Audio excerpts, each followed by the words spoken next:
3 fingers. That's all she raised. But my gut screamed something was wrong.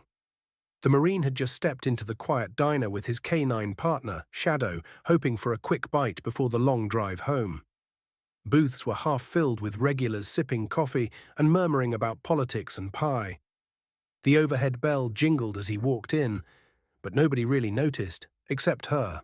She was seated in the back corner, silver hair neatly pinned, her cup of tea untouched. Across from her sat a sharply dressed man with slick hair and cold eyes.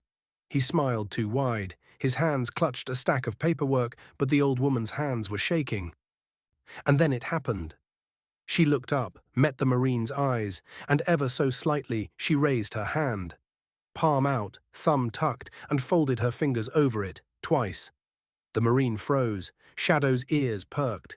That wasn't a wave, that was the silent signal, the universal domestic abuse SOS. He scanned her table again, no bruises, no visible distress. But her eyes were glassy, blinking fast, her lips trembled. It was all in the micro-expressions. The man leaned forward too close. "Sign it, Margaret," he hissed. "You're holding up everything." The Marine turned toward the counter. "I need to use your phone," he said, his voice steady. "And can you keep the coffee coming?" Before anyone could respond, he tapped Shadow's collar twice. The dog moved, silently slipping between booths, settling behind the woman's chair like a shadow, watching the man. The Marine casually walked to the jukebox, pretending to browse. But his eyes never left them. Then he saw it.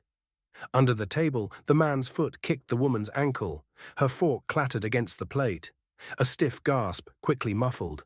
The Marine stepped forward. "Ma'am, did you drop this?" he said loudly, holding a napkin. The woman didn't blink. She whispered, "He took everything. My house, my name. He wants me gone." That was all he needed. "Sir," the Marine said, now turning to the man, "do you have a problem with this woman?" The man laughed. "Do I know you? Mind your business, hero. This is my aunt." "Aunt?" The Marine tilted his head. She flashed the domestic violence hand signal. "That's not just a family issue. That's a federal one." The man stood up, shoving the table. Shadow growled, low and deep. "Call off your mutt." The Marine didn't flinch. "Shadow, stand guard." The dog rose, muscles tense, standing between the man and the woman.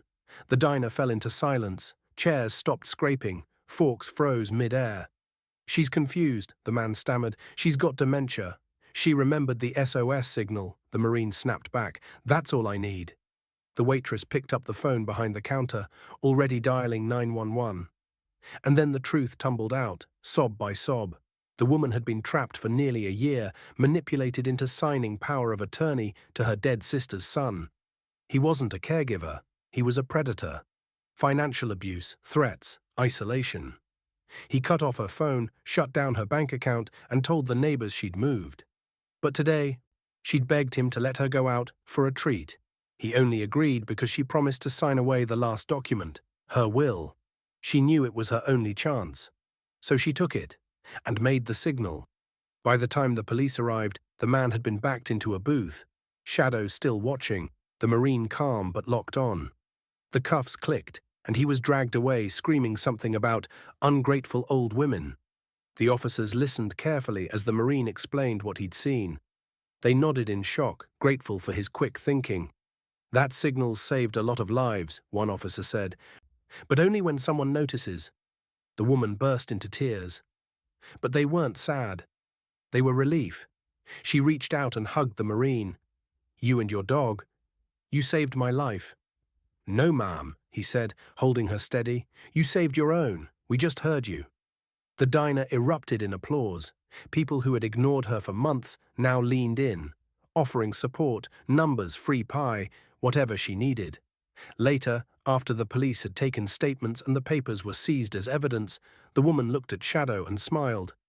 "You were my angel today, weren't you?" Shadow licked her hand gently, then sat at her feet, tail thumping. The Marine helped her outside into the warm afternoon sun. "You're safe now, and we'll make sure it stays that way."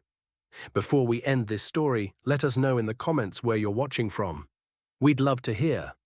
If this story touched you, don't forget to like the video, subscribe to the channel, and let us know how you feel in the comment.